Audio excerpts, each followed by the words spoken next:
सहजात्म स्वरूप परम गुरु श्रीमद् सद्गुरु राजचंद्र पद वंदो सहज समाधि चही सद्गुरु चरणे चित्त वसो मुझ एज भावना हृदय रही देह छता जेने नित्य वर्ते देहातीत अपूर्व दशा ते भगवंत निरंतर भजता दोष रहे कहो केम कशा। श्रीमद् सद्गुरु राजचंद्र पद चंद्र चंद्रिका समचल के सहु संचय टाळक बाळकना वंदन करूँ उमळ के त्रिविध ताप बाळे कळी काळे महामोह मुंजवी मारे सुरतरु सम सद्गुरु जीवनेत्य आश्रय दईने उगारे सुरतरु सम सद्गुरु जीवनेत्य आश्रय दईने उगारे। आत्मसिद्धि शास्त्र આપણે 5 પદ જોયા ગયા વખતે। હવે મોક્ષનો ઉપાય શિષ્ય શંકા કરે છે કે મોક્ષ તો આ બધું સમજાણું, આત્મા છે, આત્મા નિત્ય છે, આત્મા કર્તા ભોગતા છે અને મોક્ષ છે ત્યાં સુધી સમજાણું, પણ હવે વર્તમાનમાં જે એટલા બધા મતાંતર, એટલા બધા ધર્મને નામે અલગ અલગ ગચ્છ થપાઈ ગયા છે કે મૂંઝાણો છે શિષ્ય કે મોક્ષનો ઉપાય ક્યાં, અને મોક્ષનો ઉપાય નહીં તો આ અધ્યાત્મ જગતમાં પ્રવેશ કરીને કામ જ શું છે। એટલે શિષ્ય શંકા કરે છે। હોય 92મી ગાથા આત્મસિદ્ધિની, હોય કદાપી મોક્ષ પદ નહીં અવિરોધ ઉપાય કર્મો કાળ અનંતના સાથી છેદ્યા જાય। મોક્ષ પદ કદાપી હોય તો પણ તે પ્રાપ્ત થવાનો કોઈ અવિરોધ એટલે યથાતથ્ય પ્રતીત થાય એવો ઉપાય જણાતો નથી। સર્વમાન્ય ધર્મ એવો કોઈ છે? કોઈ આમ કે કોઈ આમ કે, કેમ કે અનંતકાળના કર્મો છે તે આવા અલ્પ આયુષ્યવાળા મનુષ્ય દેહથી કેમ છેદાઈ જાય? આ બાજુ અનંતકાળ અનાદિકાળથી જે કર્મ બાંધતો આવ્યો છે અને આ બાજુ 5, 25, 50, 100 વર્ષનું આયુષ્ય, અને આ ભવે પણ ધર્મની નામ જેવી કંઈ સમજણ હજી તો અડધી જિંદગી પૂરી થઈ પછી મળી। એમાં કોઈ સંપ્રદાયમાં, કોઈ ગચ્છમાં, કોઈ મતમાં, એટલે કે છે આ બાજુ અનંતકાળના કર્મ છે અને આયુષ્ય તો અલ્પ છે। પહેલાં તો લાખો કરોડો વર્ષોનું આયુષ્ય, હવે કે આટલા ઓછા આયુષ્ય એમાં સંઘર્ષ નબળા, તો આટલા કર્મ કેમ જાય? એટલે ઇહાપો થાય છે। હવે શિષ્યને વિચાર થાય છે કે આ કર્મ ક્લેશ તૂટે કેમ? એક પ્રકારે જો ખરેખર આત્માર્થી જીવ હોય તો આને દર્શન પરિષદ કહેવામાં આવે છે। એટલે દર્શન પરિષદ, દર્શનની ઉત્પત્તિ આમાંથી થાય। કુપળદેવે ખંભાતના કૃષ્ણદાસ જન્મે તો જઈને તરત આ વૈષ્ણવ પરણ્યા નહોતા અને એને એ આકુળ વ્યાકુળપણું થઈ ગયું। એટલે 330માં પત્રમાં કહે છે કૃપાળદેવ કે તમને પરમાર્થ પામવાનું, આત્મા ઓળખવાનું આકુળ વ્યાકુળપણું દેખાય છે। જો એ ક્ષમતાથી વેદોમાં આવે, ઇહાપો જાગે કે હું કોણ, તો આ દર્શન પરિષદ એમાંથી દર્શનની ઉત્પત્તિ થાય, સંકિતને સ્પર્શ ન થાય। અહીંયા મોક્ષનો ઉપાય 92મી ગાથામાં શિષ્યને ઇહાપો થાય છે કે આ બધું જાણ્યું, આત્મા છે, આત્મા નિત્ય છે, કરેલા કર્મ ભોગવવા પડે, હવે છૂટવું કેમ? મોક્ષનો ઉપાય ક્યાં? એટલે હવે ઉતાવળ થાય છે શિષ્યને કે આ કર્મ ક્લેશ તૂટે કેમ? અને મુમુક્ષતાનો આનંદ જો આવી જતો હોય કે હાશ હું ઘણી ધર્મકરણી કરું છું। કુપાલદેવે 254માં પત્રમાં લખ્યું છે કે મુમુક્ષતાનો આનંદ પણ યોગ્યતા જીવની ઘટાડી નાખે। અઠે દ્વારકા કરવાનું નથી, એને ઇહાપો વિચાર જાગે, કેમ છૂટું કેમ છૂટું। પછી તો જેમ જેમ નજીક આવતો જાય એમ એને ઉતાવળ થતી જાય કે હવે આ શિખર પહોંચી ગયા આપણે, પછી ત્યાં એ થાક ખાવા જાય। મહાસાગર તરતા તરતા તરતા કિનારો સાવ નજીક આવ્યો અને ત્યારે હાથ હલ્લેસા મારવાનું બંધ કરે, તરવાનો પુરુષાર્થ ઘટાડી દે કે બંધ કરે તો શું દશા થાય? ભવસાગરમાં પેટાળમાં ડૂબી મરે. એટલે કહે છે કે આ ઇહપો કે આ તૂટે કેમ? કર્મો કાળ અનંતના છોડવા કેમ? અહીં શિષ્યને શંકા થાય છે કે અનાદિકાલથી જે કર્મો બાંધ્યા છે તે બધાને હવે એકાએક દૂર કરી શકે એવો કોઈ અચૂક ઉપાય મળે એવું લાગતું નથી. આ બાજુ કર્મના ઢગલા છે અનંતકાળના. આયુષ્ય અલ્પ, સંઘણ નબળું, કરવું શું? એટલે બધાને અવિરોધ એટલે માન્ય થાય એવો ભૂલ વગરનો અચૂક ફળ આપે એવો ઉપાય મને જણાતો નથી. તો હવે ગુરુજીને કહે છે કે અનાદિકાળના કર્મો શી રીતે છેદાય તે મને કહો. બીજો સવાલ કરે છે, આને લખતો જ પાછો. અથવા મતદર્શન ઘણા, કહે ઉપાય અનેક, તેમાં મત સાચો કયો? બને નહીં એ વિવેક. શિષ્ય પોતાની કલ્પનાએ, પોતાના કુળ પરંપરાને આધારે, પોતાની સમજણ ક્ષયોપશમને સંઘને આધારે ધર્મ આરાધવાનું તો કર્યું, પણ પછી ખબર પડી, થોડો ઊંડો ઉતર્યો એટલે કે આટલા બધા મત. અથવાપી કદાપી મનુષ્ય દેહના અલ્પ આયુષ્ય વગેરેની વાત શંકા છોડી દઈએ કે ચાલો આટલું આયુષ્ય ઘણું છે ધર્મ આરાધના માટે, તો પણ મત અને દર્શન ઘણા છે અને તે મોક્ષના અનેક ઉપાયો કહે છે. કોઈક આમ કે કોઈ આમ કે, અર્થાત કોઈ કંઈ કહે છે અને કોઈ કંઈ કહે છે, તેમાં મત સાચો કયો? આ વિવેક બની શકે એમ નથી. શિષ્ય કે મારે કેમ નક્કી કરવું? મારું જ્ઞાન, મારી બુદ્ધિ, મારો ક્ષયોપેશમ અલ્પ છે, મારો અભ્યાસ અલ્પ છે અને આ તો અસંખ્યાત મત દર્શન છે. તો આમાં સાચું કયું ખોટું કયું પકડવામાં જ નક્કી કેમ કરવું? પાથરવામાં રાત જાય તો સૂવે ક્યારે પછી? એટલે કહે છે વળી જગતમાં અનેક ધર્મોના મત અને દર્શન તે મોક્ષ થવા ભિન્ન ભિન્ન ઉપાયો બતાવે છે. તેમાંથી કયો સાચો અને કાર્યકારી છે તે સમજાતું નથી. વિવેક એટલે સાચા ખોટાનો ભેદ આ શિષ્ય કે છે મારાથી પકડી શકાતો નથી. તો મને હવે ઉપાય બતાડો મોક્ષનો. હવે આમાં અનંતકાળના કર્મો, આયુષ્ય અલ્પ અને પછી આટલા બધા મતાંતર. કોઈ કે રાત્રે ખાવાનું નહીં, કોઈ કે રાત્રે જ ખાવાનું, આખો મહિનો રોજા રમજાનમાં કરે. કોઈ કે શરીરને તંદુરસ્ત રાખો અને સાધના કરો, દેહ રાખતા ધર્મ છે. કોઈ કે કાયાને કૃશ કરો. કોઈ કે સંન્યાસ લઈ અને ઝરણાના પાણી અને ઝાડના ફળ ફળાદી આદિ ખાય. કોઈ કે ઉકાળેલું પાણી પીવાનું અને ભિક્ષા માગીને જ લેવાની, ઝાડના ફળ તોડવાનું નહીં. એવો પણ છે કોઈ કે કંદ ઉપર આખી જિંદગી સંન્યાસ લઈ અને કંદ ઉપર વાસ કરે. કોઈ કે કંદમૂળ ખાવાના જ નહીં. અનંત કર્મો બંધાય, જીવની હિંસા થાય. અથવા મતદર્શન ઘણા, એક કે નગ્ન થાવ, એક દોરો પણ હોય ત્યાં સુધી જ્ઞાન ન થાય. બીજા કે સફેદ વસ્ત્ર ચાલે, ત્રીજા કે ભગવા કપડાં ચાલે. એક સંપ્રદાય કે જટા લાંબી રાખો, હવે વાળ કપાવો જ નહીં, મોહ નહીં રાખો. બીજો સંપ્રદાય કે વાળ રાખો જ નહીં, મુંડન કરી નાખો, લોચ કરી નાખો, ખેંચી નાખો. માનવું કોણ? સૌંદર્ય, ભોગ વિલાસ બધું કરી લ્યો, વર્ણાશ્રમ ધર્મ પાળી લ્યો, ગૃહસ્થ ધર્મ પાળી લ્યો, પછી અવસરે વાનપ્રસ્થાશ્રમમાં સંન્યાસ લેજો. કુટુંબની જવાબદારી અદા કરો, પ્રજોત્પત્તિ કરો. તમે સંસ્કારી છો, તમારી જેવા સંતાન પેદા કરો. કોઈ તો કે ભોગમાં બ્રહ્મ સમાધિ, ભોગનો આનંદ એ જ આત્માનો આનંદ, કે ભોગમાં બ્રહ્મ સમાધિ. આવા મત સંપ્રદાય ચાલે છે, હજુ ચાલે છે. એટલે કહે છે આટલા બધા કે આ કરવું શું? હવે સંસાર માંડવાની જ ના પડે એક ધર્મ, કે જો ત્યાગ વૈરાગ ખરો હોય તો સંસારને સર્વસંગ પરિત્યાગ કરી જાઓ, સંસારને છોડી દેવો. આ સંસાર એકાંત દુઃખદાયક છે. એક સંપ્રદાયમાં એમ આવે, અપુત્રસ્ય ગતિ નાસ્તિ સ્વર્ગ નેવશ્ચ નેવશ્ચ.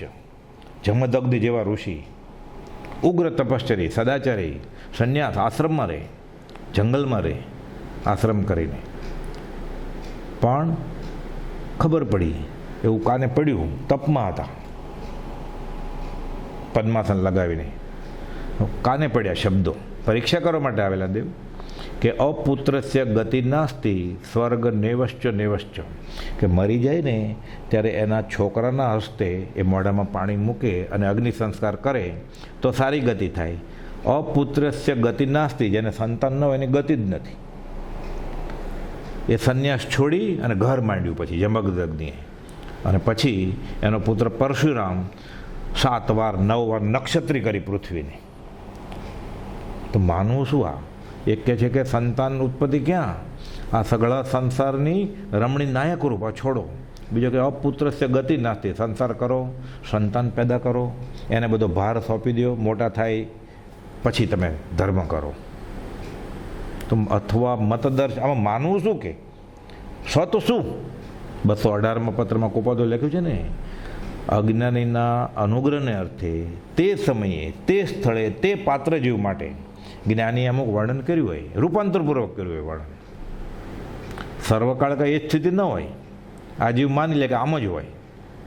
જ્ઞાની અમુક જીવને એમ કે, અમુક જીવને ન પણ કે, પરીક્ષા કરતા હોય એટલે ના પાડતા હોય. અમુકને એમ કે તું સર્વસંગ પરિત્યાગ કર, અમુકને એમ કે તું સર્વસંગ પરિત્યાગ નહીં કરતો. કુપોદો એવું બન્યું જ છે ને. એક બાજુ કુપોદો લખે છે યુવાવસ્થાનો સર્વસંગ પરિત્યાગ પરમપદને આપે છે, અને આ બાજુ ભર જુવાનીમાં મુનદાસ, જૂઠાભાઈ, અંબાલાલભાઈ, સુંદરદાસ, ઘણા બધા એવા મુમુક્ષુ હતા, મણીલાલ બોટાદવાળા, બધા ના પાડે કુપોદો કે હમણાં નહીં, તૈયાર થાવ, કશાયો જીતી લ્યો, પહેલાં પ્રેક્ટિસ કરો અને પછી લેશો, નહીં તો સર્વસંગ પરિત્યાગ પણ ન કર્યા જેવું જ થશે. કે એક પત્રમાં લખ્યું છે ને કુપોદોએ, સર્વસંગ પરિત્યાગ કરીને પણ જીવ ઉપાધિ રહિત થતો નથી. તો માનવું શું, કરવું શું, કે સત શું હશે? એટલે જીવ પછી તો ભ્રાંતિમાં જાય કે કરવું શું, કે ચાલો આપણાથી આ નિર્ણય લેવાય એમ નથી, કાં તો ધર્મથી ચ્યુત થઈ જાય, અને કોઈ વિચક્ષણ પૂર્વનો સંસ્કારી જીવ હોય એ સત શોધે કે આ બધું રહેવા દે, સંતને શરણે જા. કુપોદે વાક્ય લખ્યું ને, સંતને શરણે જા. અંબાલાલભાઈ આ વાક્યના અર્થ કરતા અલગ અલગ, એટલે પોતાના અભ્યાસ માટે સંતને શરણે જા, જા સંતને શરણે, શરણે જા સંતને, એમાં ને એમાં બસ. એટલે અથવા મતદર્શન ઘણા, કહે ઉપાય અનેક, તેમાં મત સાચો કયો? આ વિવેક બનતો નથી મારું. 93મી ગાથા, 94મી ગાથી આવા, કઈ જાતિમાં મોક્ષ છે, કયા વેશમાં મોક્ષ, એનો નિશ્ચય ના બને, ઘણા ભેદે દોષ. શિષ્ય પ્રશ્નો પર પ્રશ્ન, એને ઇહાપો થાય છે, વિચાર થાય છે. એટલે પહેલાં તો પ્રશ્ન કર્યો કે આટલા નાના આયુષ્યમાં શું થાય, પછી પ્રશ્ન કરે કે કેટલા બધા મત સંપ્રદાય છે, મારે કયો સ્વીકારવો?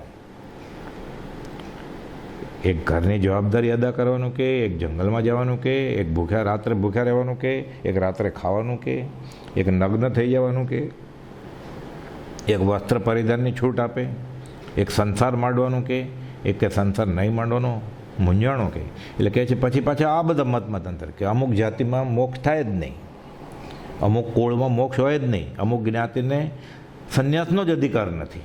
એટલે કહે છે કઈ જાતિમાં મોક્ષ છે, કયા વેશમાં મોક્ષ, એનો નિશ્ચય ના બને, ઘણા ભેદ દોષ. 94મી ગાથા, બ્રાહ્મણ આદિ કઈ જાતિમાં મોક્ષ છે? વાણિયાને મોક્ષ, બ્રાહ્મણને મોક્ષ, સુથારને, લુહારને કઈ જાતિમાં મોક્ષ છે?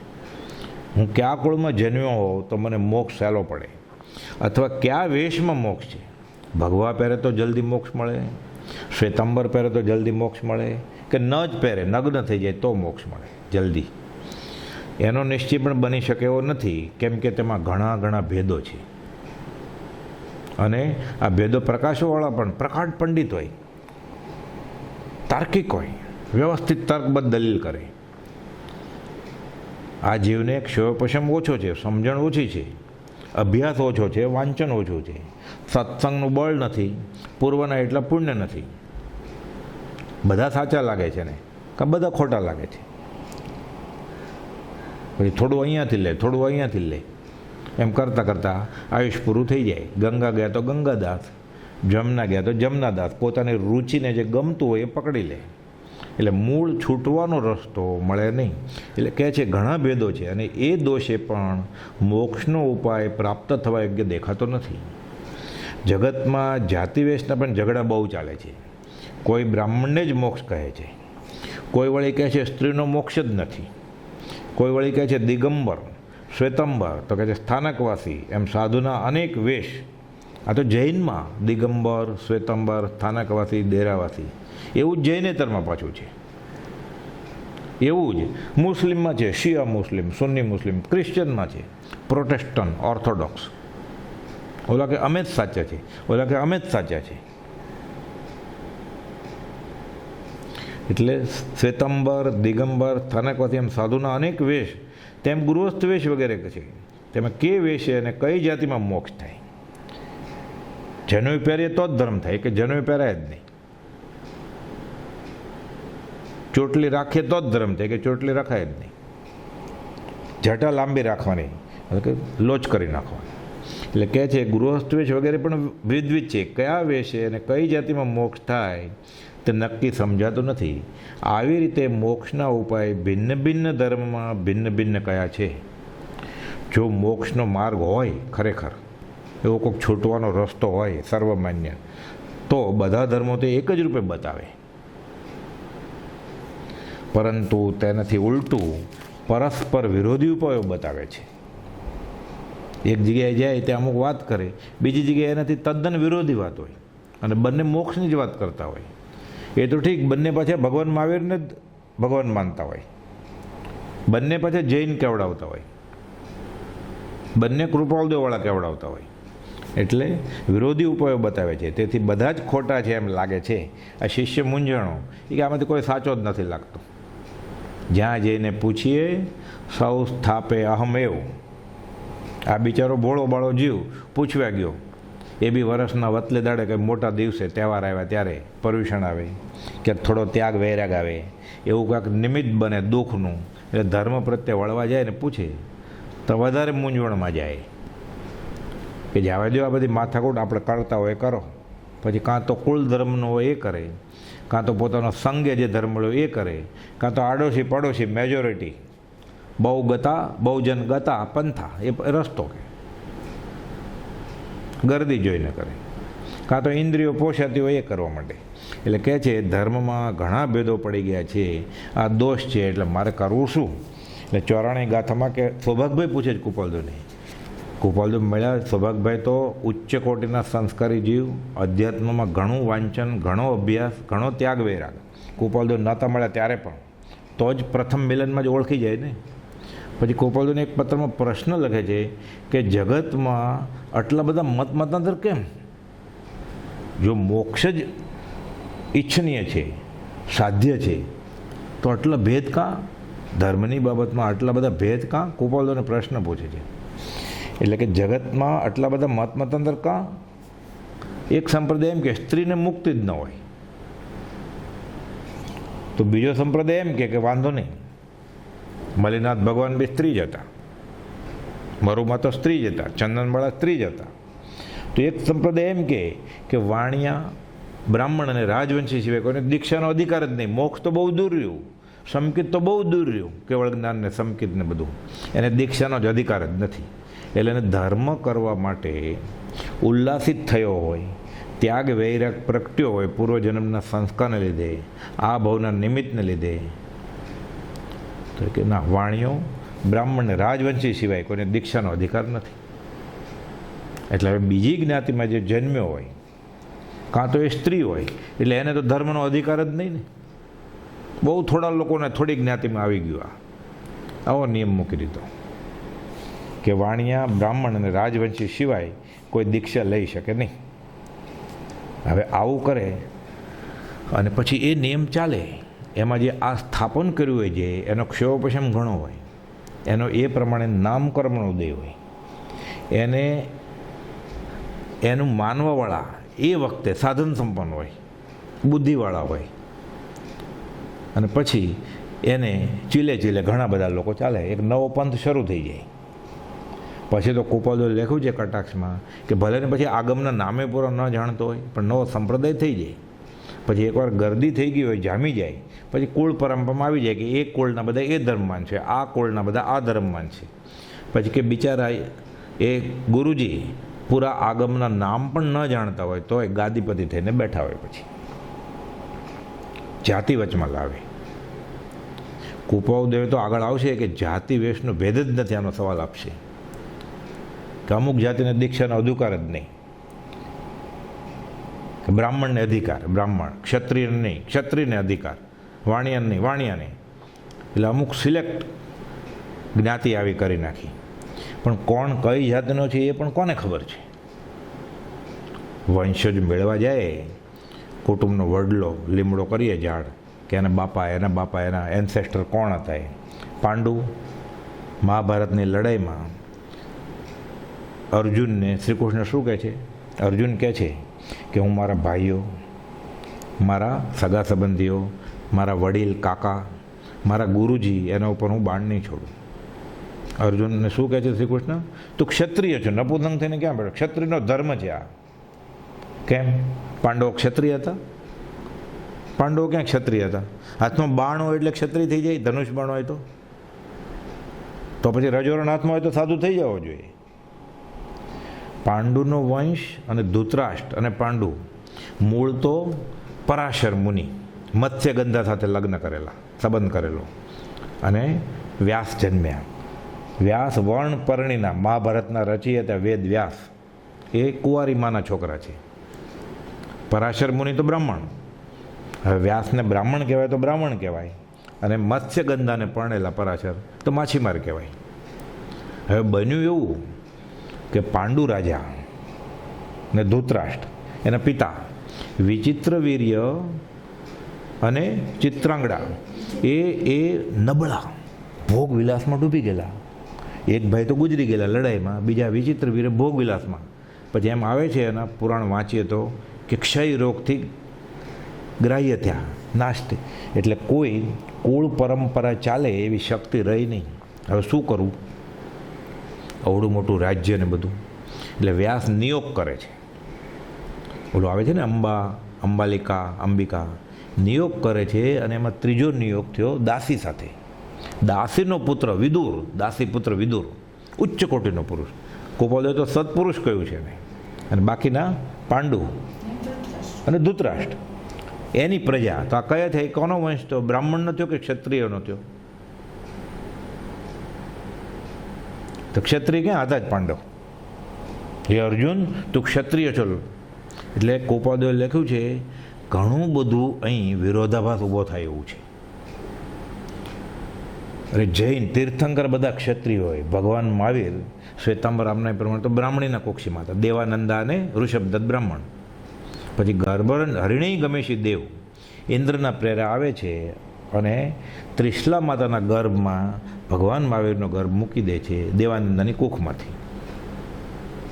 એ તો સમજ્યા કે ત્રિશલા માતા એના માતા ભગવાન મહાવીરના. સિદ્ધાર્થ રાજાને અને ભગવાન મહાવીરને તર્કથી વિચારે તો લોહીની કઈ સગાઈ હતી? તો ભગવાન મહાવીર બ્રાહ્મણ હતા ને. એટલે આગળ આવશે. આ શિષ્ય પૂછે છે કઈ જાતિમાં મોક્ષ છે, કયા વેશમાં મોક્ષ? એટલે કુપાલદેવ તો ભગવાન મહાવીર સાથે જ હતા. એટલે કુપાલદેવ લખ્યું જાતિ વેશનો ભેદ ને હમણાં આવશે આગળ. એટલે કોનું માનવું છે આપણે? આવો મૂળ ધર્મ લઈને આવેલો પુરુષ, તીર્થંકરના હૃદયની વાત, આંખે દેખાય અહેવાલ સાથેની વાત લઈને આવ્યા છે. હજી આપણે લાઇબ્રેરીમાં જઈને ધર્મ પસંદ કરશું? સંપ્રદાયમાં ભટકીને ધર્મ પસંદ કરશું? કોઈ તીર્થ સ્થળે જઈને નક્કી કરશું કે આ ધર્મ મારો સાચો મારી બુદ્ધિથી?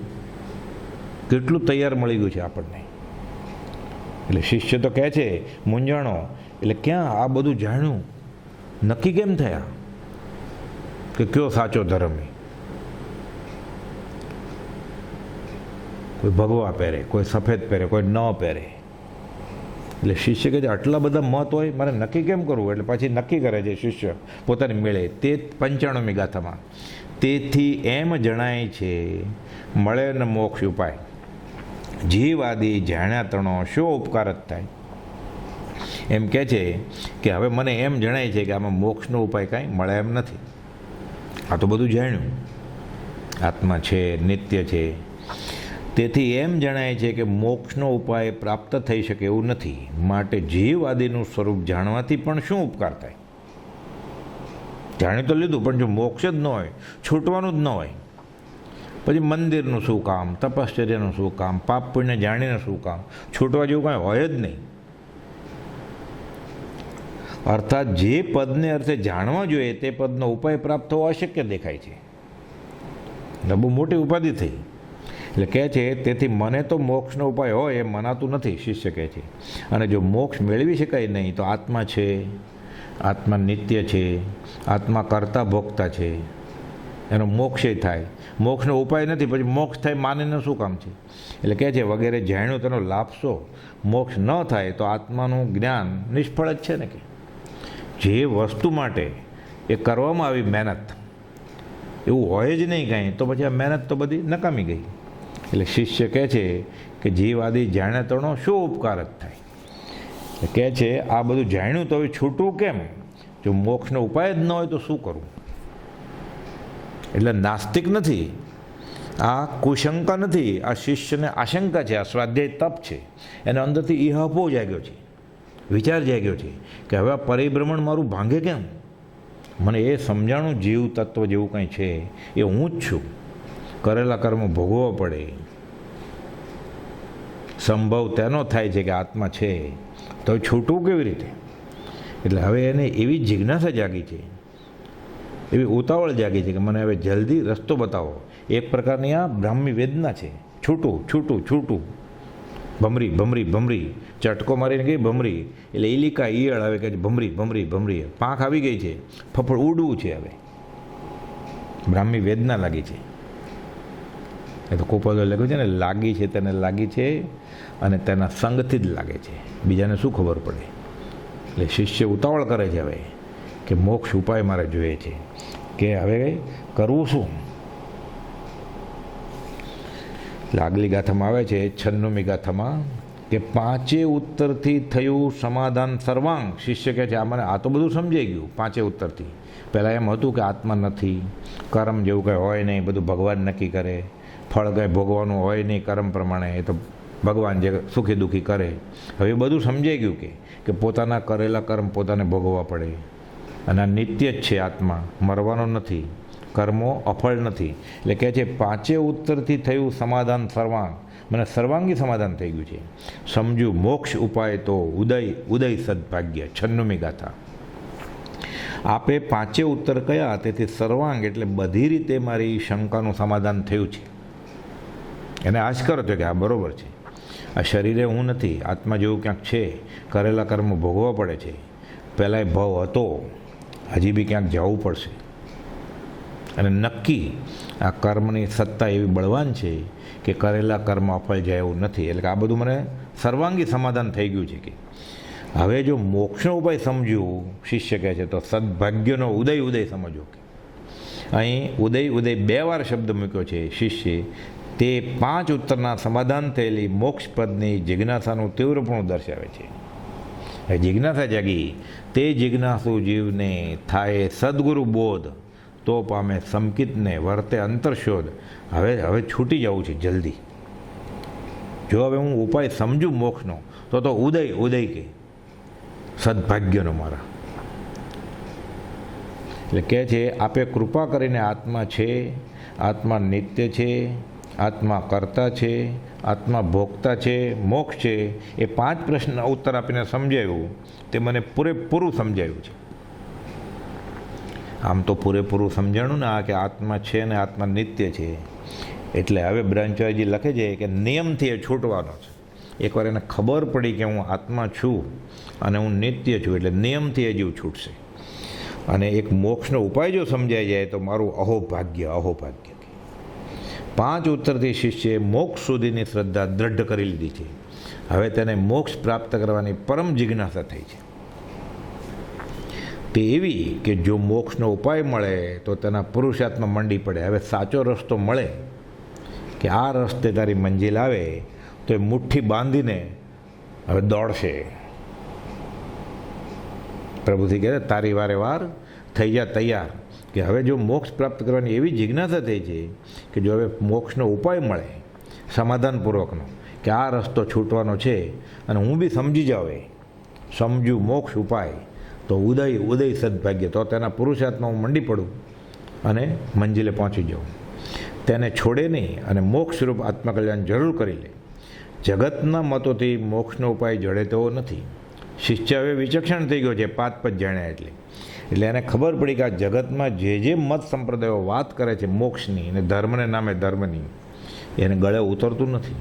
એટલે જગતના મતોથી મોક્ષનો ઉપાય જડે તેવો નથી, પરંતુ તેને સદગુરુમાં શ્રદ્ધા છે કે જેણે સમજાયો આત્મા, હવે એ જ મને આત્મા સમજાયો છે, આત્માનું નિત્યત્વ મને સમજાયું છે, કરતા ભોગતાપણું સમજાયું છે, તો હવે ઉપાય નહીં સમજાવે?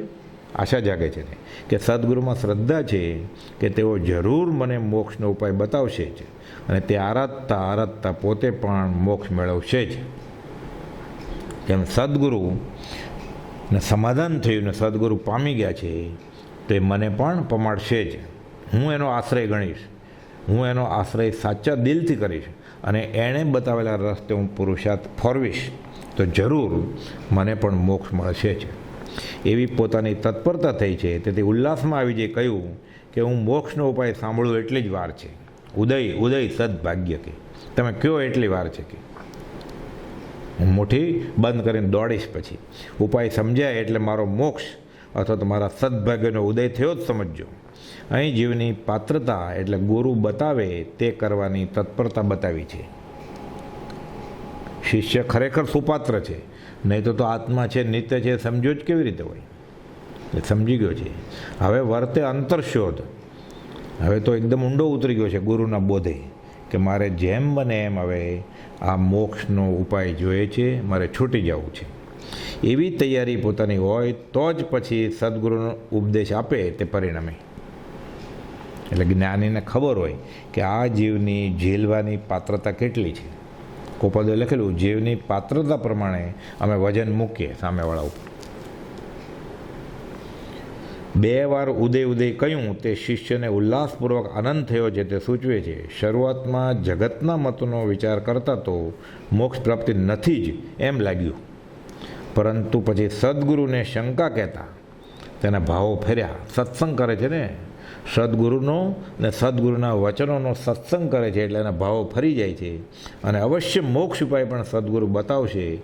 સદગુરુ કૃપાથી, સદગુરુથી અને સદગુરુના વચનથી જરૂર મને આ ઉપાય મળશે, અને મારા ભાગ્યનો ઉદય ઉદય સદભાગ્યનો ઉદય થશે જ. એ મારું પરમ કલ્યાણ થશે એવો શ્રદ્ધાયુક્ત ભાવ હવે થઈ ગયો છે. છન્નની ગાથામાં કહે છે, પહેલાં તો નક્કી કરો, હવે આ ઉપાય તો છે જ કે, પણ કયો ઉપાય? એટલે એને અધ્યાત્મ એટલું તો ખબર પડી કે સુખ લેવું જોઈએ. એટલે નક્કી કરે છે કે સુખ લેવા માટે કયું સુખ લેવું. કૃપાળદેવે સુખ વિશે વિચારના 6 પાઠ લખ્યા છે કે જોઉં તો ખરો કયો રસ્તો હશે અને કોણ સુખી હશે દુનિયામાં. એ સુખ વિશે વિચાર જે પાઠ લખ્યો છે 6 પાઠો, એમાં પણ શિષ્ય કોણ છે? કૃપાળદેવ, અને ગુરુ પણ કૃપાળદેવ જ છે. એટલે જે પંડિત છે બ્રાહ્મણ એ બી કૃપાળદેવ જ છે જે સુખની શોધમાં છે, અને જે શેઠ એને બતાવે છે રસ્તો એ બી કૃપાળદેવ જ છે. અહીંયા આત્માદિના શિષ્ય બી કૃપાળદેવ છે, અને ગુરુજી પણ સમાધાન પણ કૃપાળદેવ જ કરે છે. આ શાસ્ત્રની એક ઢબ છે, પ્રણાલિકા છે. એટલે કહે છે સુખ વિશે વિચારમાં પણ આ જ વાત કરેલી કે સુખી કોણ છે હું જોઈ લઉં, અને પછી એ પ્રમાણે હવે ઉપાય શોધી લઉં.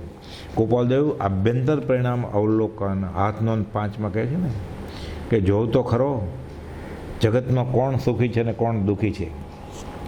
પછી અહીંયા તો બધું પત્યું, ખબર પડી કે આખો લોક ત્રિવિધ તાપથી અહીંયા તો બધા છે. ઇન્દ્રમાં જાય કે ઇન્દ્રના હૃદયમાં પ્રવેશ કર્યો.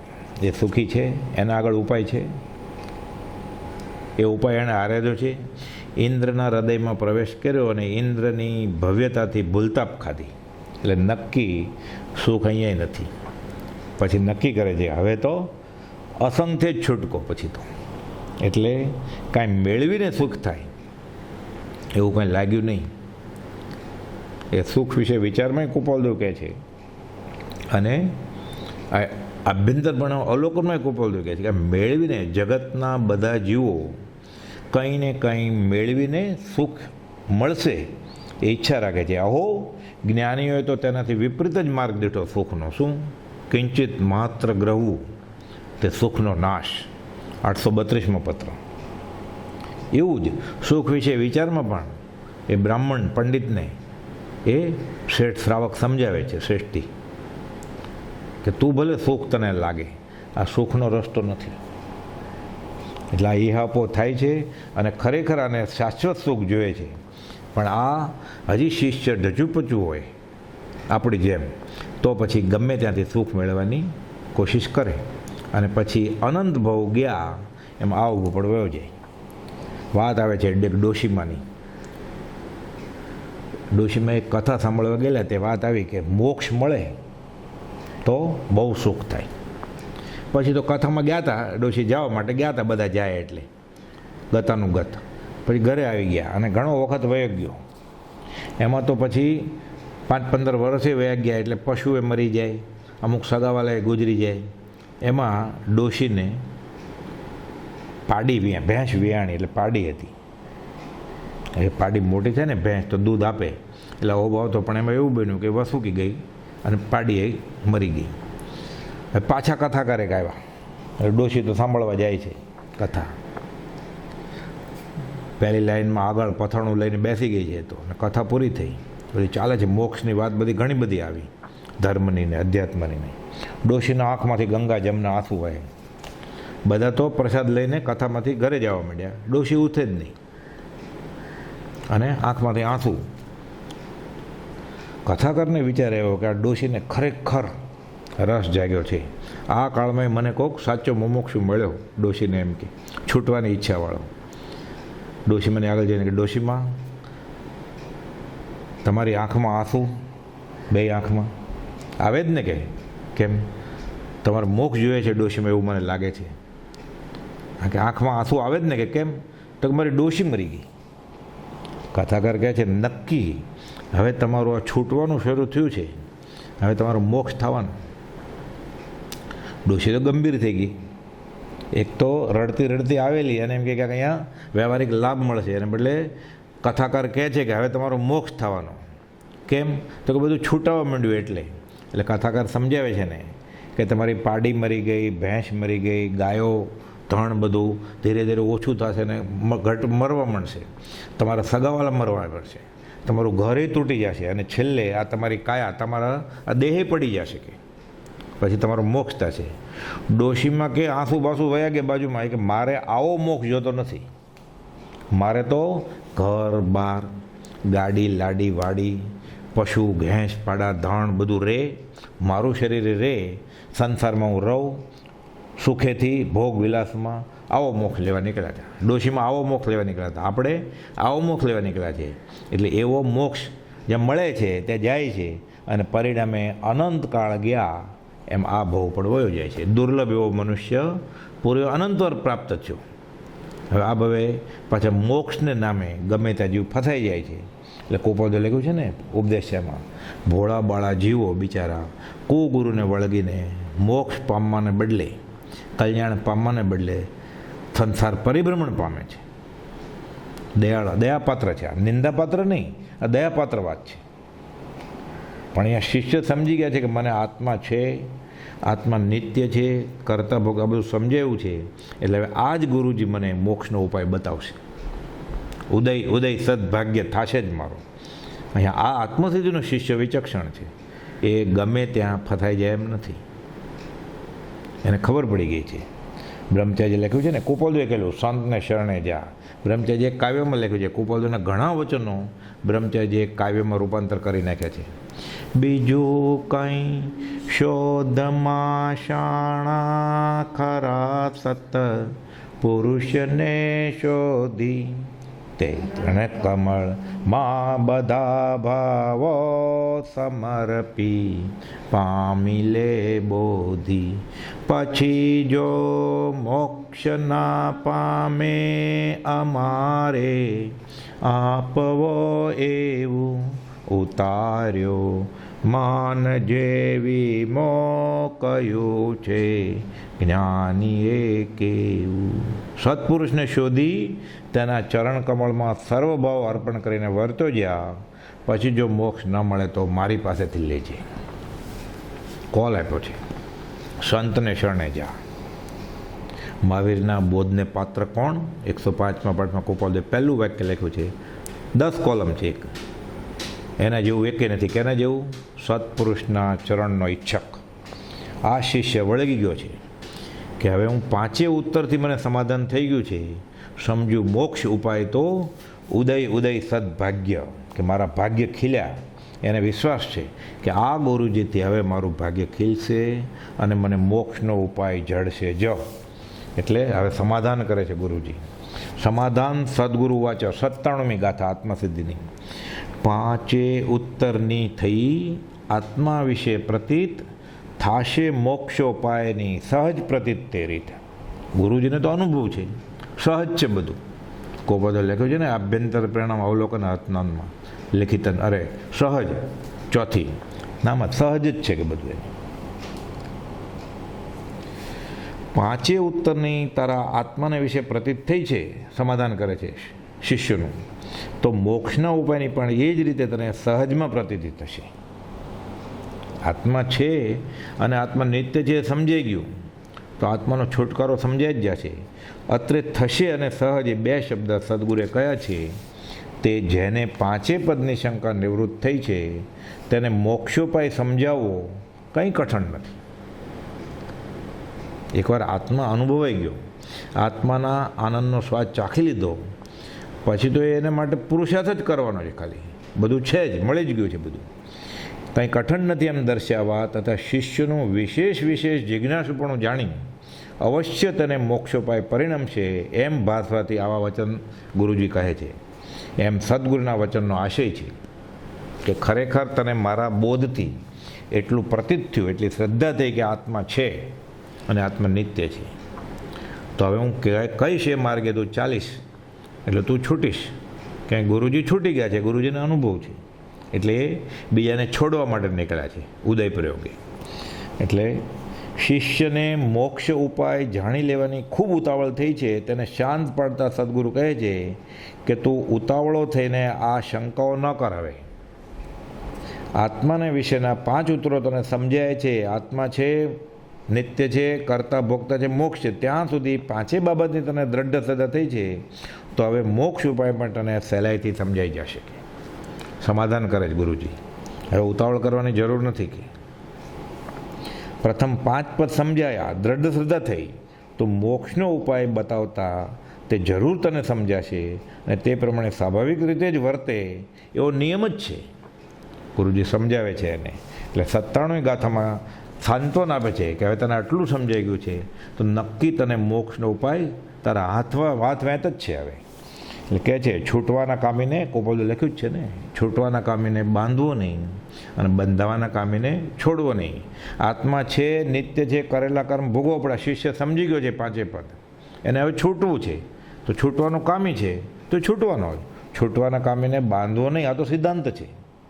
એટલે કે હવે સહજ જ છૂટી જઈશ તું. જે પહેલાં ગુરુજીને મહેનત કરવી પડી એટલી હવે મહેનત પણ નહીં કરવી પડે. કેમ? હવે શિષ્ય આત્મા ચાખી ગયો છે સ્વાદ આત્માનંદનો, એટલે હવે એવું જ વર્તન કરશે. એની પરિણતિ એવી જ થઈ જશે કે એની બધી ક્રિયાઓ છૂટવા માટે જશે. એટલે કહે છે કે છૂટવાના કામીને બાંધવો નહીં અને બંધાવાના કામીને છોડવો નહીં. હવે 5 પદ સમજ્યા, હવે આગમાં કોણ ઊભો રહે? પછી ખબર પડી કે આ સુખરૂપ જ છે, ખબર પડી આ પરમ શાંતિરૂપ છે. જગતના બધા સુખો આ ભવના અને પહેલાંના ભવના, હવે એને બુદ્ધિથી પણ પ્રતીત થઈ કે આત્મા છે ને નિત્ય છે. તો જ્ઞાનીએ કહ્યું છે કે આત્મા સિવાયના બધા સુખ, પશ્ચાત સુખ દુઃખ, તે સુખ નહીં એવા છે. નક્કી આ સુખવાળી વાત છે. હવે એટલે હવે તો આત્માનંદ સિવાય આગમાં હવે કોણ પગ મૂકે? જાણી કરીને ચૂલામાં કોણ હાથ નાખે? એટલે કહે છે હવે આ ઊભો રહેવાનો નથી. અને હવે એને ખરી જિજ્ઞાસા જાગી છે અને તે જિજ્ઞાસુ જીવ હવે તો અંતરશોધ કરે ને. હવે તો એનું વર્તન જ સહજ જ એવું થઈ જાય કે છૂટવા માટે પુરુષાર્થ હોય એનો, બંધાવવા માટે નહીં. ગુરુજીએ કહ્યું ને કે સહજ જ ઉપાય સમજાઈ જશે. એની બધી ક્રિયાઓ હવે એવી જ હશે, મનથી, વચનથી ને કાયાથી, કે હવે ધીરે કર્મ છોડશે જ. એટલે હવે એને ખરી જિજ્ઞાસા જાગી છે અને આ દ્રષ્ટિની સજ્જામાં પણ આવે છે. હવે બહારથી જે સુખ દેખાય, શીતળ ચંદનથી પણ ઉપન્યો અગ્નિ દહે જેમ વંદે રે, ધર્મજનિત પણ ભોગ લાગે અનિષ્ટ તે મનને રે. ધર્મની ક્રિયાઓ કરતાં કરતાં પુણ્ય બંધાઈ જાય અને શીતળ ચંદન, ચંદન તો શીતળ એકદમ, પણ વળવાનલ પ્રગટે, જો બે ઝાડ ઘસાય બાંબુ અને એ તો આખું જંગલ બળી જાય. એ મને ખબર છે કે આ વડવાનલથી ઊભો થયેલો અગ્નિ ભલે શીતળના ચંદનના લાકડામાંથી થયો હોય, આખું જંગલ બાળી નાખે. એમ ધર્મથી પણ હવે આ ભોગ વિલાસ જે મળે છે એ મારે એમાં લેપાવું નથી. હવે એ લેપાય ક્યારે? આ આગમાં હવે મારે ફરી સુખ વ્યવહારિક દુઃખ તો નહીં, હવે એને સુખ બી નથી જોતું. કુપાદો લખ્યું છે 459માં, દુઃખમાં કાયરપણો તો બધાનું સંભવે. હવે આ શિષ્ય મોક્ષનો ઉપાય 5 પદ તો સમજી ગયો છે કે સુખમાં દુઃખમાં કાયરપણો તો સર્વેનું સંભવે, સુખમાં પણ કાયરપણું વ્યવહારિક સુખનું, તે સુખનું અણગમમાં પણ પરમાર્થ માર્ગી પુરુષને અને પરમાર્થ માર્ગી પુરુષના આશ્રિત ન હોય છે. આત્મસિદ્ધિનો શિષ્ય વિચક્ષણ છે. 5 પદ એને પ્રતિતાઈ ગયા છે. એટલે હવે મોક્ષનો ઉપાય હવે ભૂલે. એટલે હવે એવું સુખ એ કોઈ નહીં પકડે કે એમાં પશ્ચાત દુઃખ હોય. એટલે કહે છે કે હવે તો ખરી જિજ્ઞાસા છે, હવે એને આ સંસાર ઝેર જેવો લાગ્યો છે. ગોવિંદો પ્રાણ અમારો રે, મને જગ લાગ્યો છે ખારો રે. મીરાબાઈ, ખારો ખારો. હજી આપણને મને જગ લાગ્યો મીઠો રે, મીઠો લાગે છે. જ્યાં સુધી સંસાર મીઠો લાગશે ત્યાં સુધી એની ક્રિયા ધર્મની પણ હશે તો એ મોક્ષના ઉપાયના ખાતામાં જમા થશે નહીં. એટલે શાસ્ત્રમાં વાત આવે છે કે હિતોપદેશમાં સમજાવવા માટે કે હજી જીવને લીમડો ગળ્યો લાગે છે. સાપ કરડે ને પછી એનું સાપનું ઝેર, ગારુડી મંત્રવાળો સાપનું ઝેર ઉતારે, ગારુડી મંત્ર ભણે, બીજા ઉપાય કરે, બહાર ઠંડી માટીને એવું લગાડે, અને પછી વારે ઘડીએ થોડી વારે એને ખબર પડે કે થોડી અસર થઈ મારા ઇલાજની, એટલે લીમડો ચવડાવે, જેને સાપ ડંસ્યો હોય એ. પછી પૂછે કેવો લાગે છે? જે લીમડો ચાવે ને જેને સાપ ડંસ્યો હોય એ એમ કે હજી મીઠો લાગે છે લીમડો. એટલે ત્યાં સુધી એને સાપનું ઝેર હજી ઉતર્યું નથી. પછી એ ચાવતો જાય, પછી થોડી વાર પાછો ઇલાજ કરે, વધારે ઇલાજ કરે, માત્રા બદલાવે. પછી જ્યારે એમ કે લીમડો મને કડવો લાગે છે ત્યારે સમજાય કે એને સાપનું ઝેર ઉતર્યું છે. હજી આપણને સંસાર કડવો લાગતો નથી, મીઠો લાગે છે.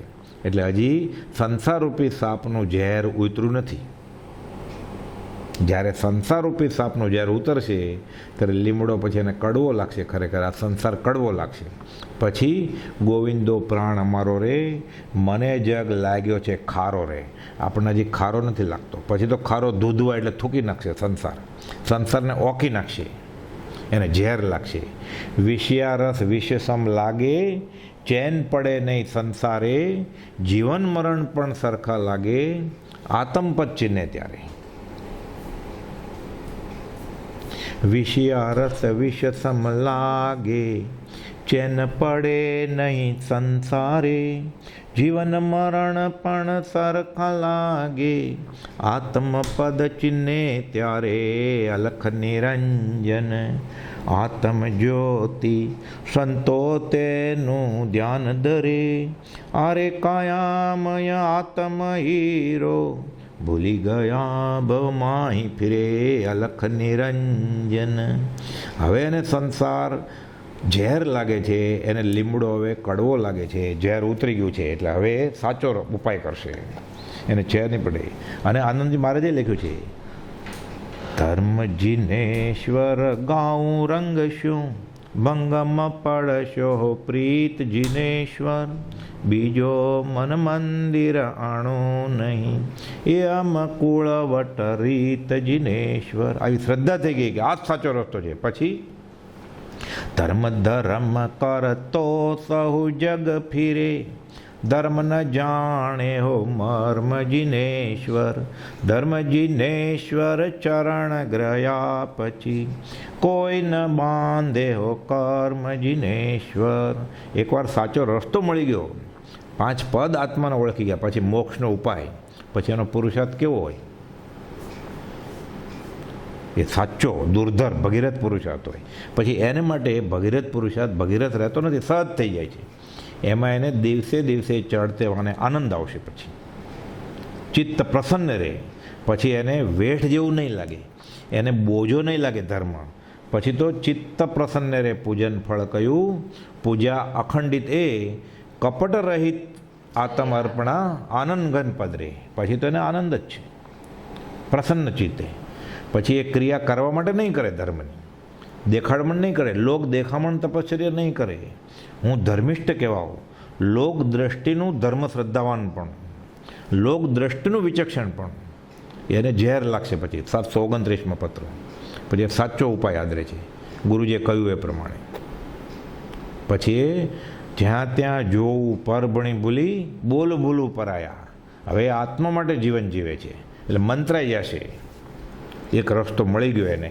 એટલે પછી પરમાર્થને બાદ કરે એવી કોઈ ક્રિયા એ કરશે નહીં. શાસ્ત્રમાં આવે છે સમ્યક દ્રષ્ટિ ન કરોતિ પાપમ. એ વ્યવહારમાં હશે ખરો, ગૃહસ્થ વ્યવહારમાં પણ હશે. હજી સર્વસંગ પરિત્યાગનો ઉદય નહીં હોય તો નહીં કરે, પણ એને આશ્રમમાં સંવર થાય. હોવા તો આસવા પરિસવા. બહારથી બંધાવાના સ્થાનકો જણાય છે જ્યાં સામાન્ય જીવો માટે, ત્યાં પણ એ સંસારમાં રહીને પણ એ જીવ છૂટતો હશે, ધંધામાં રહીને છૂટતો હશે, ગૃહસ્થ વ્યવહાર ચલાવતા ચલાવતા પણ છૂટતો હશે. એનું લક્ષ્ય, એનો ઉપાય ક્યાં એ સાથે મોક્ષના ઉપાયમાં જશે. અહો સમદ્રષ્ટિ આત્મા કરે કુટુંબ પ્રતિપાલ, અંતર્ગત ન્યારો રહે જો ધાવ ખીલાવે બાળ. એને કરવા માટે કરે છે ક્રિયા, રસથી કરતો નથી, એને કર્તવ્ય લાગતું નથી, કરવું પડે છે એને. પૂર્વકર્મના ઋણાનું બંધે એને કરવું જોઈએ, કર્તવ્ય ભાસતું નથી આ. એટલે પછી તો એને આસવા પરિસવા થાય છે, આશ્રમમાં સંવાર થાય છે એને. એટલે કુપોદે લખ્યું છે એક ભોગ ભોગવે છે છતાં કર્મની વૃદ્ધિ નથી કરતો, અને એ ભોગ નથી ભોગવતો છતાં પણ કર્મની વૃદ્ધિ કરે છે. સમયસારના નિર્જરા અધિકારમાં છે આ. સેવે છતાં અણસેવતો સેવક બને. એટલે એક શેઠે દુકાન લીધી છે, કરિયાણું ને બધું ઘણું બધું મળે છે, અટાણું ને બધું. એને નોકર મૂકી દીધો એક, અને પોતે ઘરે બેઠા રહે છે, પણ બરાબર જાપતો રાખે છે, વ્યવસ્થિત બધું કોમ્પ્યુટર હિસાબ. એટલે નફો થાય નુકસાન થાય બધું ધ્યાન રાખે છે. અને ઓલો જે નોકર રાખ્યો છે એને તો પગારનો ધણી છે, એટલે કામ કરે. સવારે 9:30 વાગે પહોંચી જાય, સાંજના 8 વાગ્યા સુધી કામ કરે. શેઠ ખાલી ફોનમાં બધું લઈ લે, જાય નહીં દુકાનમાં. તો દુકાન કોની છે? નફા અને નુકસાનનો ભાગીદાર કોણ છે? શેઠ. શેઠ ક્રિયા કરતો દેખાય છે, ઘરે બેઠો છે. અને ક્રિયા કરતો કોણ દેખાય છે? આ મહેતાજી જે મુનિમ રોકી દીધા છે એ કે એને નફા નુકસાનનો કંઈ ભાગીદાર ખરો? એ પગારનો ધણી, એને બાંધ્યો છે અમુક રકમ, એ લઈ એનું કામ પતી ગયું. એટલે સેવે છતાં અણસેવતો, એ દુકાન એ ચલાવે છે માણસ, એ દુકાનનો માલિક નથી. અણસેવતો સેવક બને, અને શેઠ જે ઘરે બેઠા છે એ જ સેવે છે ને. નફા નુકસાનનો ભાગીદાર તો એ જ. કર્મના ફળ કોણ ભોગવે? એ શેઠ ભોગવશે. એટલે કાર્ય કરતો જણાય પણ કાર્ય કરતા તે નહીં બને. એટલે આવી રીતે જે સંસારમાં રહે છે એ આશ્રમમાં સંવર કરે છે, અને એ બંધાશે નહીં. એ ગૃહસ્થ વ્યવહારમાં પણ નહીં બંધાય. તે બાહ્યથી ગૃહવાસમાં પણ અંતરંગે મુનિવરો પ્રભુતુલ્યમાશય તત્વજ્ઞાની રાજચંદ્રમયા કરો. એટલે બાહ્યથી ગૃહસ્થવાસમાં છે, આશ્રમમાં સંવર થાય છે.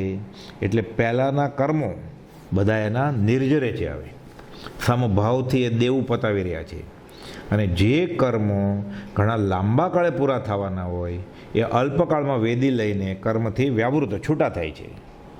હવે આ જગતના જીવોને કેમ દેખાય? ખબર પડે. એટલે મોક્ષનો ઉપાય, ઉત્કૃષ્ટ ઉપાય આરાધી રહ્યા છે. જ્ઞાની રમત છે. એટલે પછી એને આત્માના 5 પદ જેને સમજાઈ ગયા, પછી એની બધી ક્રિયા હોય છે એ છૂટવા માટે જ હોય છે. સમ્યક દ્રષ્ટિ ન કરો તે પાવમ, સમકીતી પાપ કરે જ નહીં કહેવાય. કદાચ ઉદય પ્રયોગે અમુક કર્મમાં એને કર્મનો બંધ પણ થાય, કેમ કે તીર્થંકર ભગવાને એરિયા પરથી લાગે. પણ એ કર્મ એવું ન હોય કે જે સમ્યક દર્શન નહોતું થયું ત્યારે જે કર્મ બાંધેલા એના કરતાં પણ લાંબા કાળનું હોય, એવું બને જ નહીં ક્યારેય. એનું એક પણ ક્રિયા એવી ન હોય કે જે વિરોધાભાસ ઉપજાવે, જે પરમાર્થને ભ્રાંતિ પણ બતાવે, એવું હોય જ નહીં. એ છૂટે જ પછી. એટલે કાર્ય કરતો જણાય પણ તે કાર્ય કરતા બનતો નથી. આ એટલે 97મી ગાથાનો આ અર્થ છે કે શિષ્ય હવે કહે છે કે તને સહજ પ્રતિતા સહેજે જ ઉદયમાં આવશે. 98મી ગાથામાં છે કર્મ ભાવ અજ્ઞાન છે, મોક્ષ ભાવ નિજવાસ, અંધકાર અજ્ઞાન સમ નાશે જ્ઞાન પ્રકાશ. કર્મ ભાવ છે તે જીવનું અજ્ઞાન છે અને મોક્ષ ભાવ છે તે જીવના પોતાના સ્વરૂપને વિશે સ્થિતિ થવી તે છે. અજ્ઞાનનો સ્વભાવ અંધારા જેવો છે, તેથી જેમ પ્રકાશ થતાં ઘણા કાળનો અંધકાર નાશ પામે છે, તેમ જ્ઞાન પ્રકાશ થતાં આ અજ્ઞાનનું અંધારું પણ વયું જશે. આ ગાથામાં સદગુરુએ સંપૂર્ણ મોક્ષ માર્ગનો માર્ગ બતાવી દીધો છે. આ 98મી ગાથામાં બ્રહ્મચારી કહે છે પછીની ગાથામાં માત્ર તેનો વિસ્તાર છે કે કર્મ ભાવ અજ્ઞાન છે, મોક્ષ ભાવ નિજવાસ. કર્મના ઉદયમાં એકતા કરીને આત્માના જે ભાવ થાય છે ત્યાં આત્માનું અજ્ઞાન જ છે, અનંતકાળથી આ ચાલી રહ્યું છે, અથવા તે જ મિથ્યાત્વ છે. હવે આ ગાથામાં આખો મોક્ષનો માર્ગ છે અને પછીની ગાથાનો વિસ્તાર છે એમ કહે છે. એટલે આપણે હવે અવસરે લઈશું. સહજાત્મ સ્વરૂપ પરમ ગુરુ.